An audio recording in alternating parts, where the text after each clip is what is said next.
இன்னைக்கு ஞாயிற்றுக்கிழமை அதுவுமா நம்ம காதர்ன கடைக்கு வந்தாச்சு. ஆடு உரிச்சுக்கிட்டு இருக்காப்புல. ஏற்கனவே 2 3 கெட்டா உரிச்சு வித்து போச்சு. அதனால வண்டியிலேருந்து இறக்கி ஒரு வெறப்பான ஆடை உரிச்சு முடிச்சுட்டாப்புல.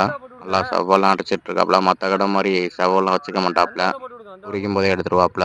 ஏன்னா இடைக்கு வரும்போது அங்கே உட்காந்து க்ளீன் பண்ணிக்கிட்டு ஓவரால் டைம் பதில் சொல்லிட்டே இருக்கணுன்றதுக்காக இங்கே எல்லா செவையும் எடுக்கிறாப்புல. ஒரு பொட்டு செவு இல்லாமல் எடுத்துருவாப்புல. இங்கே கட்டைக்கு கல்லில் ஏறும்போது அட்டுக்கறியில் செவ்வே இருக்காது. முன் சந்தப்போ தான் அப்படியே கிளையிறாப்புல. முன் சப்பையை பாருங்க, எவ்வளோ வெறப்பான ஆடாக இருந்தால் துடிக்கிறத பாருங்க. 2 தொடையும் கட கட கட கட கட கட கடன்னு நல்லா துடிக்குது. நல்லா வெறப்பான ஆடு.